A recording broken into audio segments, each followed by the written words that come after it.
Hey guys, today I'm going to take you on a quick tour of our four-wheel camper.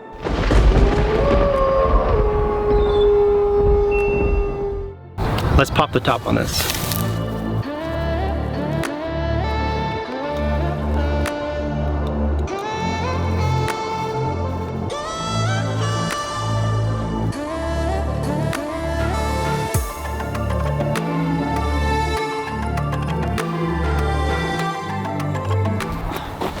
Welcome to our four-wheel camper. Come on inside.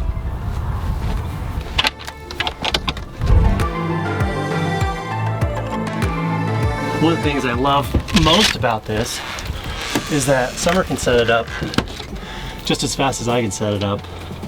So I'll usually be outside unlatching the turnbuckles, and she'll be in here with the kids, and she'll have it popped up right when I finish unlatching it. And in our camper we have the thermal pack. So you're going to see this fabric on the sides of the walls. All right, let me open it up, show you guys the windows. So it's a 3-layer system for the windows at least. Your thermal layer, dark vinyl, and your see-through vinyl layer, and then your mesh screen. Here we have our control panel, which directs the interior floor, exterior down, floodlights, the refrigerator fan, and the exterior side. So we have a little bit of scene lighting when we're outside, and then we have a nice little night light. Then we have outlets for a 12-volt USB, and then when we're plugged into shore power, we can use the power outlet here. Over here we have storage in the seats, and then we have our dinette. It turns into a bed, which turns into a shower, and just turns into very amazing. Because I'll tell you right now, as a viewer, I can see the drain on the floor for the shower, but beyond that, I have no clue how a shower actually works here. So this is pretty cool. Yeah. Well, check out the storage too. So when I get into the shower, I'm gonna have to pull open the storage. This storage here is my food storage, and the storage on the other side is where I keep my linens and laundry supplies. Under here, the shower, this is the shower grate, and you can see under here that there's a drain, and that's where the water goes. So the curtain gets shoved into the grate itself, comes all the way up and mounts around here, and the shower head is installed on this hanger and then put into the outlet here. So we have hot and cold.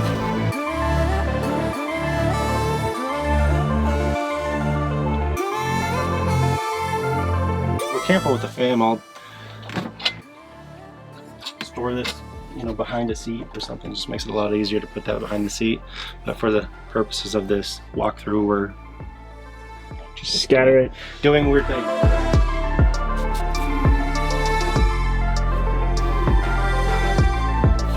And then you're gonna shower curtain it up to the roof with this, and there you go. You got your shower.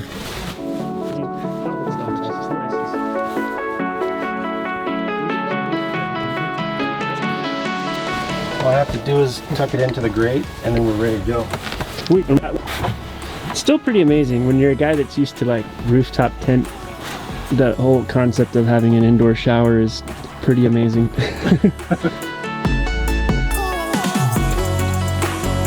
So this little flap here, you open it up, and when you plug this into the wall, which I'll plug it in,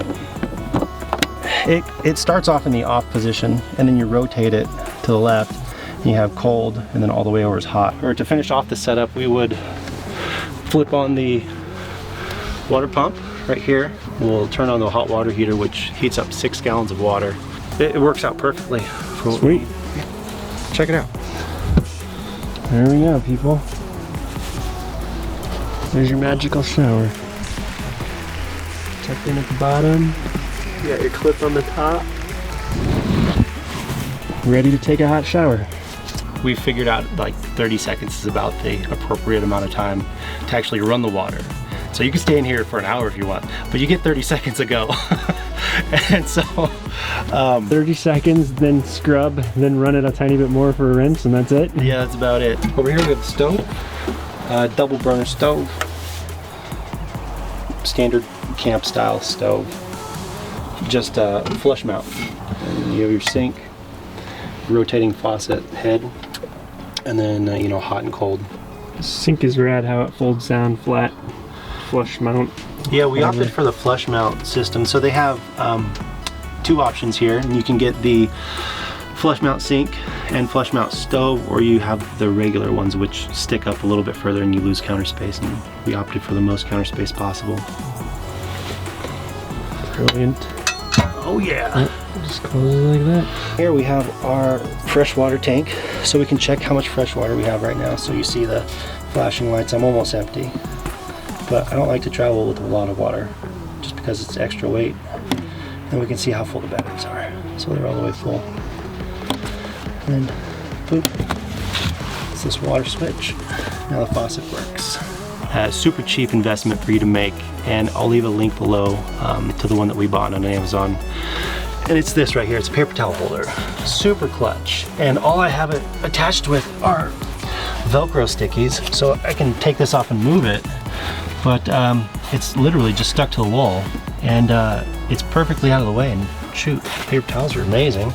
But we actually keep regular microfiber cloths on hand so we can dry them out and wash them and not create so much waste.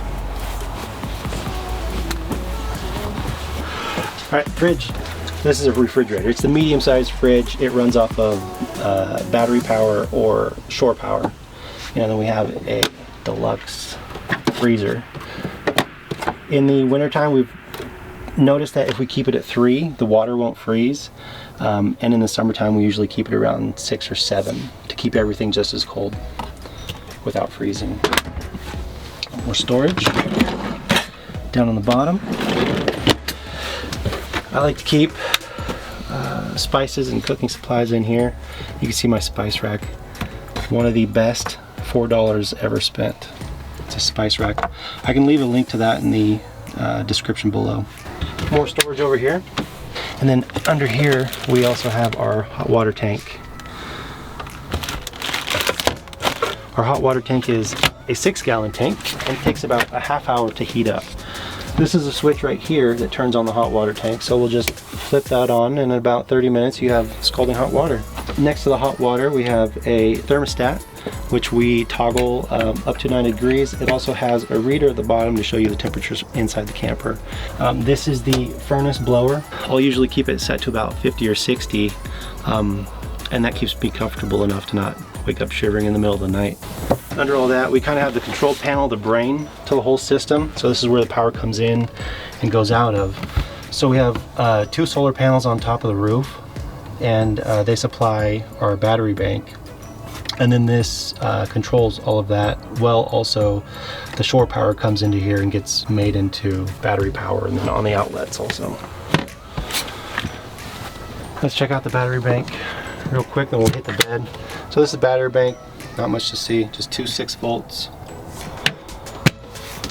So then we have the solar controller right here. So we can tell the incoming and the outgoing and the current charge of the batteries, so they're 13.6. Nice. We used to keep the pillows and everything else stored on the bed, but we noticed initially that it was really firm. And so you'll see the regular mattresses that it comes with, which are kind of firm. We found that we added this foam guy here, which is like a 2-inch foam. And then we added a pillow topper, and it's luxurious now. It does pull out if you put in the extra leaves, which are more mats, right? So you add 4 total here. And then you have a full king-size bed to sleep on with the whole family. But we like to keep it at the queen size. It's more than enough room for all of us to sleep on it comfortably. Under the bed, check it out, we have tons of storage. We have so much storage we don't even use it all. Game changer level of storage. It's huge, right? Yeah. I love this storage in here. That's awesome. It's like a testament to how much storage it is that you're literally on a trip traveling right now and it's not even close to full. I have not maximized this space. Over here, right next to the battery bank, we have one of my most favorite parts of the camper. It's going to be our toilet. I know it's probably not popular to talk about toilets and all, but this is lovely. And so this is about all the rotating it does. I've been asked this before, and it doesn't rotate out, but there's just enough room here to fit my hips, and I'm about 220 pounds and 6 foot tall. So it rotates out, lift the lid, make a mess, and then here's your flush button right here while you pull the handle all the way at the bottom. And I've noticed that if I keep the bowl clean, like I'll scrub the bowl out after I make a mess, and then we don't have any crazy smells within the camper. Well, you didn't come here for tips, did you? But here's a free one. If you have that vent pushing in and have this vent here pushing out, your family can sleep while you wake up early in the morning, because I wake up a lot earlier than them, and I can make my mess and they're not even bothered because the smell doesn't go up there, it just goes right out the vent. And there's just a few more things outside if you want to check that out. Here we are on the outside. Let's check out the rest of the camper. My bad, I have it locked, but this is where you find your disc for the toilet. In here we have our 2 small propane tanks, and this is where one of the main bolts goes through to connect to the tray itself.